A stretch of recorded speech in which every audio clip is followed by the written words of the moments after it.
โมเมนต์เราบ่อยากไปส่งน้องเพิ่นเด้อพี่น้องเด้อโอ้ทางตัวนั้นกันโอ้ไปต่อบ่ได้รถบ่ตายอมบ่ได้บ่บ่ได้ยู่เลยเจ้าสิเบรกอ่ะบ่โมเมนต์รถอันคัน 1,000 2,000ได้ก็บ่ไกลจ้ะกินทานนะเพิ่นนี่50เงิน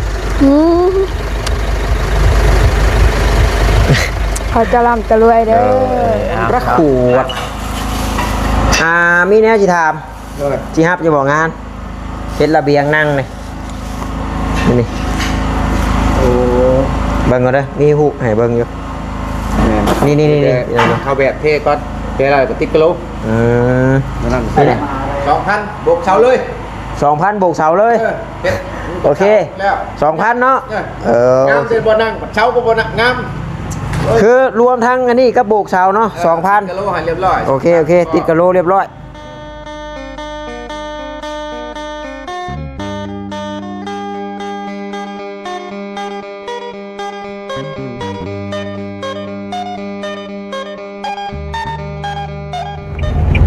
เดียวได้นี่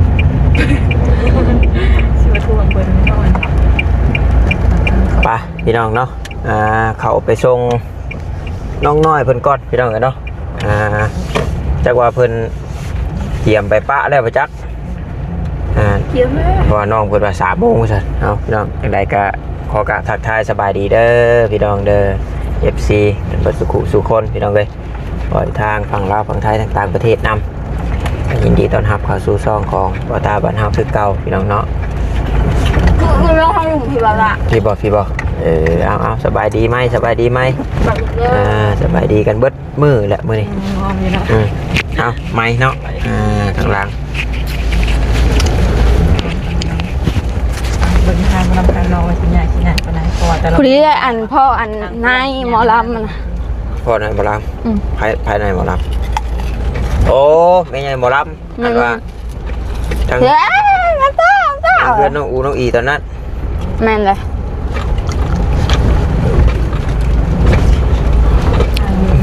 เขาน้องกิ๊กก็อยู่ทั้งหมดแล้วน้องกิ๊กน้องกึกไอ้ชายาไม่ได้น้องกิ๊กน้องกึกอันนี้เราสิเราสั่งเบามาเราเสียเทือนแล้วป่ะนี่เราก็เสาแล้วก็มีไอ้หวดป่ะซื้อแล้วไอ้หวดป่ะคือไอ้เราป่ะเราซื้อเราซื้อหวดป่ะจักเลยเด้อเอาเจ้ากับไปลืมกับเพิ่นป่ะโอ้แล้วถามมันคนในบ้านนี่โอ้จักครับดิโอ้มาถามมาได้เหรอหนักพี่น้องเนาะนี่เป็นคู่อยู่คู่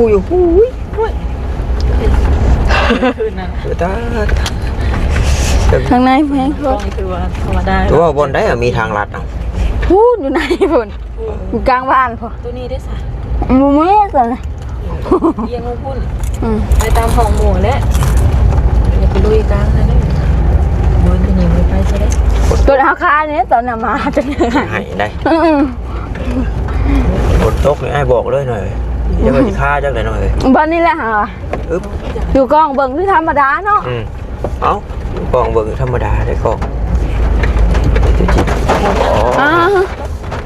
แม่ใหญ่ดิมากันออกก็ได้เลย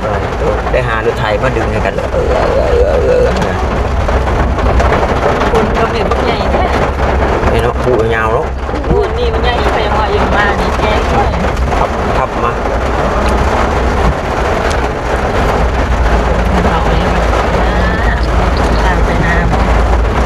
มีเท่าหนึ่งแข่งผลเหรอไว้ไม่เท่าไว้หนักกระเดื่อง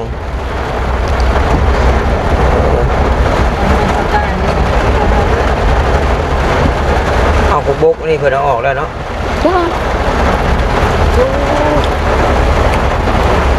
เพื่อนขายต่อเลยคุกบุกอ่ะป่ะเพื่อนขายเจ้าอื่นแล้วก็เฮงใดพี่น้องเนาะเฮงแบบนี้เนาะคนนี่เจ้าบ่ได้เอามาน้องน้อยว่าเจ้าชิได้ยางเข้าไปหรือเดี๋ยวทางมันเปื้อนเฮงนั่นแหละโตบ่ได้เลยมันตกพอดีเมือกแล้วมันสิบื้น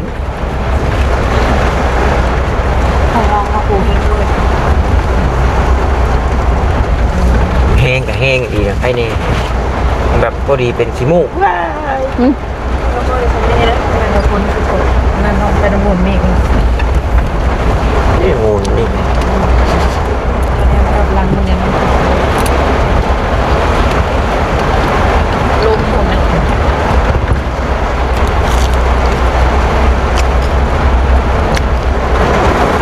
ทางหากำลังมั่งกำลังนี่แบบ ทางลังสิเฮง ถ้ากระเดะท้องจำกับคนดำหน่อยลายกันเห็นอยู่ดีๆยังตกแบบเดียวเป็นขี้ตมเลย โอ้แบบนี้เองก็ดีเมิน ทำนี้พอดีหมื่นเนาะ ก็ดีเมินเลยขี่จักรเนอะไอ้เมื่อ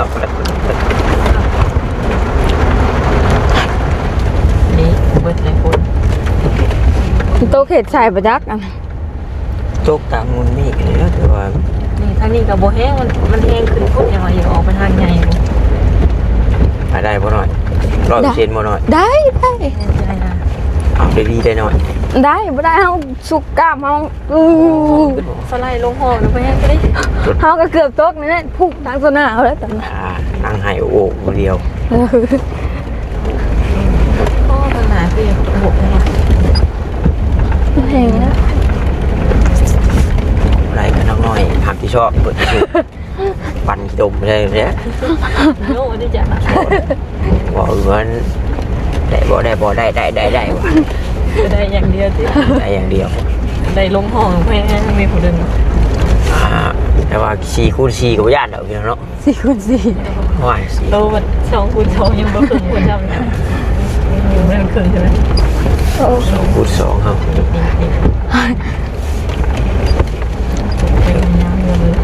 ทางเข้าบ้านน้องน้อยระยะทางที่น้องปัญญาจากบ้านออกไปเรือนนอก 3 กิโล 3 ลำ ไกลจะไกลแล้วพี่น้องคิดเอารถ3 กิโลเพิ่นเขียนป้ายไว้เทเลอร์อย่างดี พอไปทางใหญ่วันนี้บริไลไปทางเรือนนี่ด้วยจ้ะ อยู่นั่นทางเรือนก็ไกลอยู่ กันกวาดมากับกวาดได้3 โลเพื่อนคนอยู่ในเขาว่าสาย แม่มันก็เห็นนะมาตะตลาดยามวันเสาร์เราก็จะมาขาย โอ้จะว่าตลาดนัดอยู่นี่บ่ วันเสาร์เราก็จะมาขายทุกเสาร์ ก็คิดว่ามันห้างไม่ใช่หรอก บ่ ใช่ ตลาดนัดบ้านน้องน้อย ฮะ รถไทย ตลาดนัดบ้านน้องน้อยว่ะ ที่เดินเป็นว่าก็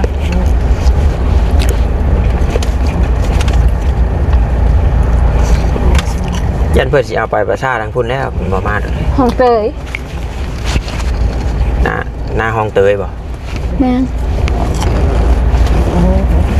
เสียงนั่นว่าพวกมันไล่รถก็มันเมื่อยอื่นเองอย่างนี้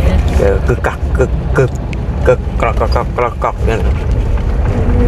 เพื่อนว่าอีซูซุนี่มักดังทุกคันว่าซั่นครับบ่ฮู้ว่ามันแม่นความจริงหรือบ่อะไรก็เม่นมาแน่เนาะผู้ใส่เคยผู้เคยใช้รถก่อนบ่ตะ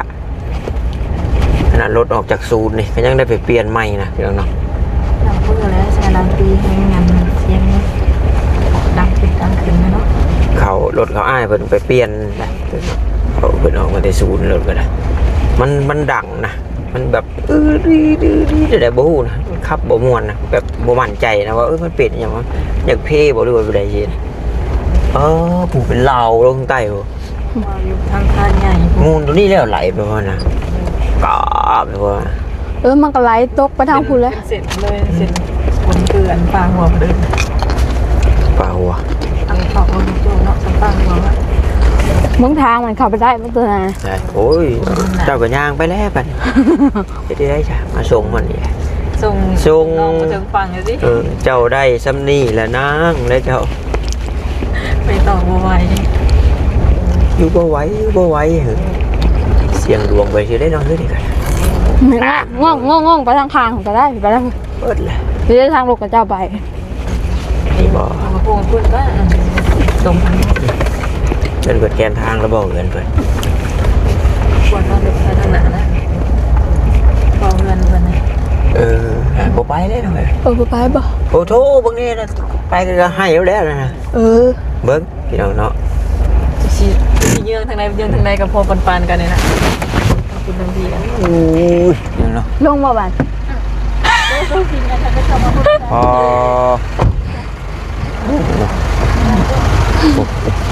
โมเมนต์เราบ่อยากไปส่งน้องเพิ่นเด้อพี่น้องเด้อโอ้ทางตัวนั้นกันโอ้ไปต่อบ่ได้รถบ่ตายอม บ่ได้บ่ บ่ได้ ยู่ อยู่เลยเจ้าสิเบรกอ่ะบ่โมเมนต์รถอันคัน 1,000 2,000ได้ ก็บ่ไกลจ้ะ ใกล้บ่ไกลพอไกลปลาบินตกเนาะแต่ว่านั้นพี่น้องเนาะเพื่อนนั่นของน้องน้อยอยู่หั่นบ่แม่นหลังตัวนี้ได้หลังคัดเข้าไปในหั่นหน่อยนึงเนาะก็มีแต่ว่าถ้ามันบ่ค่ำแชทหาอ้ายเด้อมันบ่ค่ำเนาะก็บ่เบิ่งฝากกินทานนำก่อนแล้วเนาะ น่าสิไปเข้าไป กินทานนะเพิ่นนี่50เงิน เขาจะร่ำจะรวยเด้อ เอาเนาะมาใหม่ เอาบ่ใหม่ โอ้หรือว่าเจ้าสิเป็นยูทูบเบอร์ย่างไปให้บ่ ก็ได้ ก็ได้สิไม่หรอก ถูกหลาย ได้แล้วเนาะแล้ว เด้อ โดยเชิงนี่บ่ดูพี่บ่ พูดทางวัดดิ ตะกี้อยู่ข้าวตกนะแต่กี้เพื่อนน้องโมก็อยู่นี้พี่น้องเนาะเพื่อนน้องโมนี่เพื่อนน้องจอมเป็นป่ะเนาะเพื่อนน้องจอม ที่ฮันเบียดอยู่นี่แม่นนะ ฮันเบียดเพื่อตั้งอยู่นี้แต่นี่ไปไม่ได้ดอกไปกูดีพี่เดวได้สุกสีดมฟงไปเนาะจีบุทันเพื่อน ขอบใจเด้อ โดยพูดได้เลย ฮะพอได้ไหม แล้วแต่เจ้าและให้เลย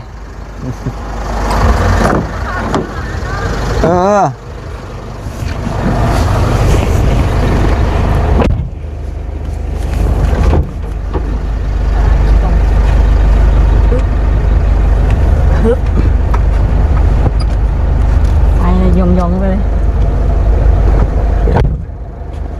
ปล่อยยางหยัดไปพี่น้องไปแต่ว่า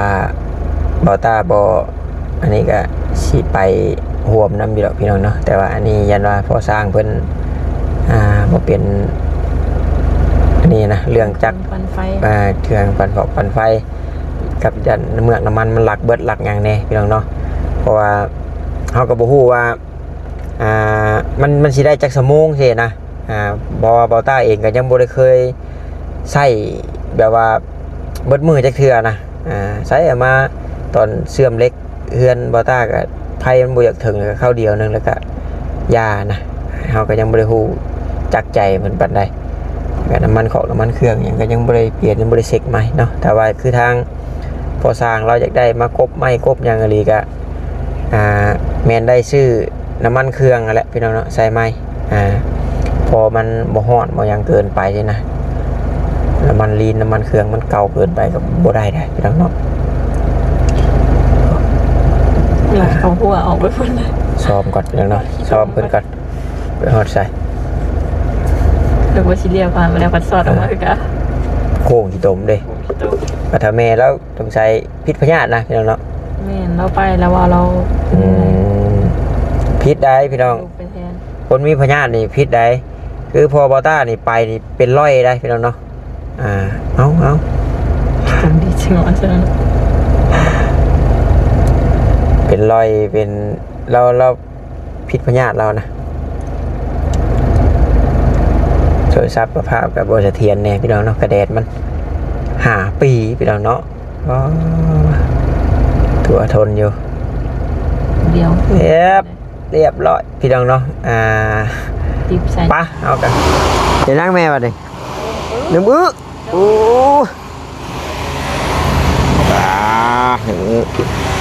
จักนาทีจักเร็ว ฮะ จักเร็ว จักเร็วโอ้ยเนาะ และก็มองลงไปแหละ ชั่วโมงหนึ่งแล้วสายชั่วโมงหนึ่งเพื่อได้กินพี่น้องเลยเนาะเดี๋ยวไปถามช่างเพื่อนก่อนพี่น้องเนาะพอดีว่ามีทางอ้ายเพื่อนถามมาเรื่องอันนี้นะพี่น้องเนาะเรื่องระเบียงบ้านน้องน้อยนี่ถามให้มึงดูประชันร้อยช่างเนาะ โอ้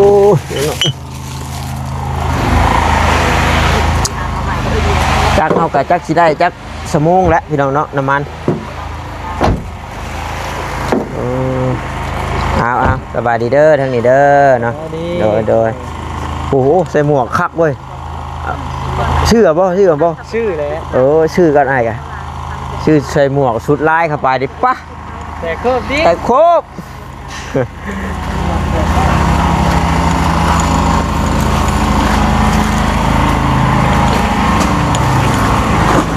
พระคนรักขวดมีแนวจิถามจิฮับจะบอกงานเฮ็ดระเบียงนั่งเลยนี่โอ้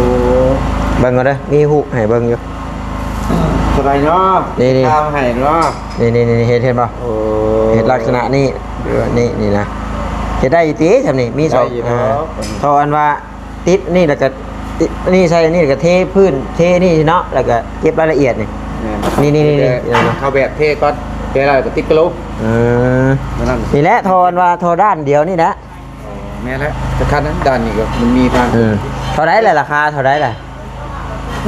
ใช่เขาเป็นว่ารถเล็กของคนถามเลยเจ้าว่าเจ้าฮับเลยเพิ่นสีให้เจ้าเฮ็ดก่อนติดกระโหลกพอถ้าติดกระโหลกแล้วเนี่ยมันสียากเด้เพิ่นให้เจ้าหยาไว้ก่อนบอลอย่างนี้นะเฮ้ยตาหลวงเป็นมาทามมานั่งนี่เห็ดอะไรเอาแล้วมานั่งนี่เทประกาศติดกระโหลกพร้อมจะว่ารถแล้วเนาะเพิ่นให้ถามมาเนาะ300จะก็ว่าวเลยเนาะแนวเงินว่าเบิ้งเนาะกับพ่อจ้างคนจุ๊บผู้เฮ็ดกับพ่อเฮ็ดกับเฮ็ดพ่อผู้จ้างกับพ่อจ้างกับจ้างเนาะไม่ยากเลยเอาข้างเดียวนั่นนี่มานี่แล้วนี่มานี่พี่น้องเนาะใส่ทอเสาเดียวที่บ่แม่ละเนาะแต่ว่าหรือว่าสองบ่ฉันนี่บ่หันบ่น่ะเสาเดียวกันบ่ฮักตีแล้วแต่สร้างน่ะคือน้ำหูบนี่มีเสาเดียวมีแต่เสากลางนี่เนาะเห็นป่ะแม่นเลยนี่หูบเสาก็มีได้มันงำเนาะแม่นนี่เดี๋ยวติดกระโหลกโลเรียบร้อยอยู่นะฮัน1,600เห็ดป่ะนี่เดี๋ยวเนาะนี่แบบนี้ซ้ำเก่าเท่าไรซ้ำเก่าพอรู้แล้วสิได้บอกเพิ่นเนาะเอา1,800หรือ2,000จะว่าซ้ำเก่าซ้ำได้ซ้ำเก่าเบิ่งถามสร้างหลวงพี่แหละไปบ่ความซักจะว่าเบิ่งสร้างหลวงบอกมาลูกไปจับเอาเพิ่นสิได้ให้คำตอบแต่ว่าจุเจ้าฮับแล้วเพิ่นก็สิให้ยะไว้ก่อนบ่ติดกะโลนั่นแม่นบ่เจ้าติดแท้นำมื้อนี้แล้วเจ้าก็ดำเนินตอนนั้นเอาแล้วว่าแล้วแต่เจ้าเลยบัดนี้ 2,000 บวกเสาเลย 2,000 บวกเสาเลยโอเค 2,000 เนาะงามเสร็จบ่นั่งเสาก็บ่นั่งงามคือรวมทั้งอันนี้กับบวกเสาเนาะ 2,000 กะโลให้เรียบร้อยโอเคติดกะโลเรียบร้อยตามนี้ได้สิบอกเพิ่นก่อนนี่โอเค 2,000 ได้บ่สร้างบ่ได้รายเด้อบันไดเด้อบันไดบ่เกี่ยวเนาะมันก็โบกเสากับตัวนี้คือเราหับนี่โบกเสากับอันเฮ็ดเป็นระเบียงนั่งนะเดี๋ยวเนาะมานี่ 2,000พอได้ตื่นกันบ่ตาพอได้เตอร์กันเนาะพอได้ตื่นกันนะมันโดยเบิ่งจ้ะบอกเพิ่นก่อนเนาะ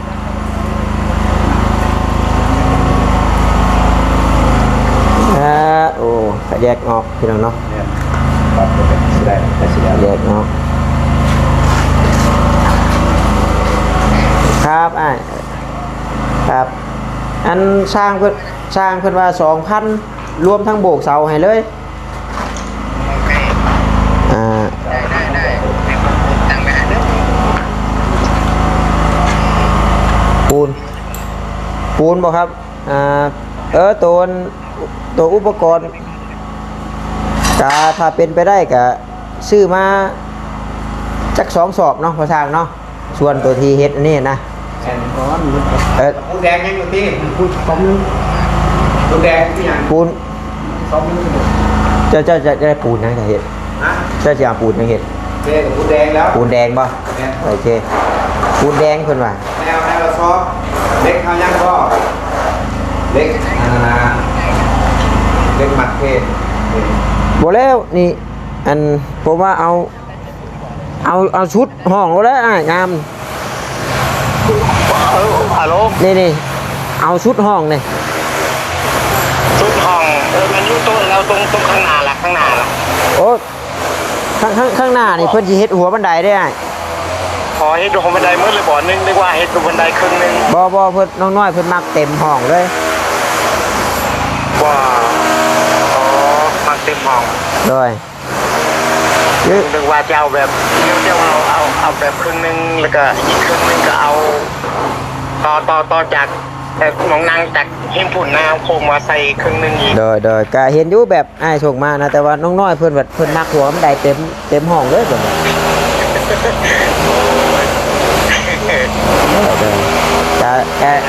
ก็มีได้เอาห้องนี่แล้วเนาะ เอานั่นแหละแล้วก็เอาที่ผมตามไปให้ค่านั้น โดยอ้าย เอามันมีอยู่2,000ก่อน ครับอ้าย เดี๋ยวผมไปเดือน2,000ก่อนเด้อ ครับอ้าย จะดึกมัน เอาไปผมก่อนน้ำมันมาจ้ะยังอยู่สีแดงสีแดงโอ้ยแดงตัวเบิดไปยังอยู่ได้อยู่โอ้ถังมันไม่น้อยเลยพี่น้องยกถังมันน่ะโตคู่ปลายเนี่ยมันถังนะเดี๋ยวหน่อยเด้อก็ถ้าว่ามีอยู่อันดับ400,000 500,000น้องจนเต็มถังหัวหน่อยเด้อถ้าว่ามีเงินพอซื้อติดเรือนติดครอบครัวไว้ได้พี่น้องเนาะไว้แก้ไขยามจำเป็นในยามไฟฟ้าดับนู่นนี่นั่นตอบโจทย์เยอะเนาะก็น้องแววตาไปซื้อก็ว่า6,000นี่แหละพี่น้องเนาะถ้าจำบ่ผิดก็6,000 บาท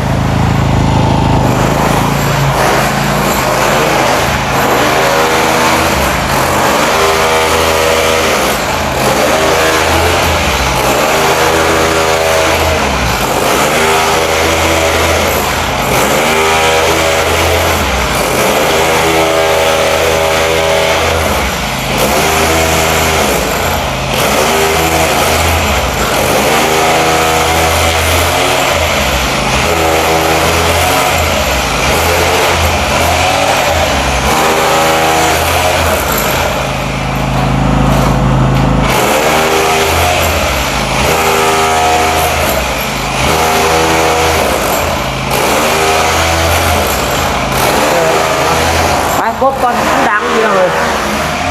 พักหน้าบ่ได้ยินหลังเนาะมันดังว่านอนเด้อแม่นี่เนี่ยสิมาแจ้งเพิ่มเพิ่นสิเฮ็ดระเบียงให้เด้อเพิ่นเฮ็ดระเบียงบ้านให้บ่อนนั่งนี่แหละแต่ก็เพิ่นก็สิโบกเสาเนาะระเบียงบ้านแล้วก็โบกเสาพี่น้องเนาะคือว่าทางอ้ายเพิ่นอัพแล้วพี่น้องเนาะเพิ่นสิเฮ็ดให้โยตัวนี้เนาะ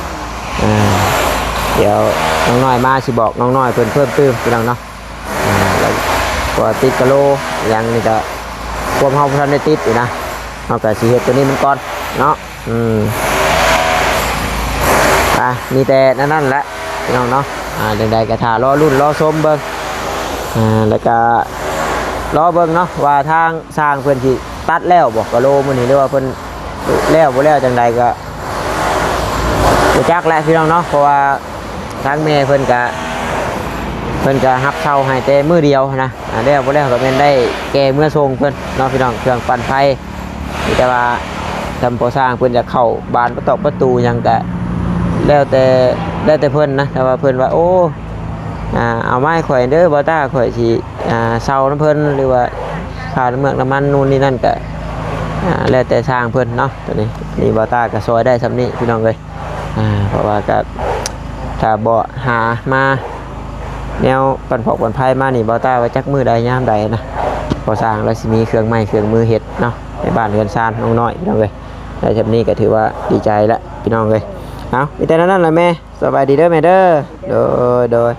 ไปจ้าพี่น้องเลยเนาะยังไงสุกระบ่โอ้คืออายไว้ได้นี่ยังอยู่ได้นี่ดูว่าเปื่อยแล้วจักโอ้ยเนาะไปโอเคพี่น้องสบายดีเด้อพี่น้องเด้อบ๊ายบาย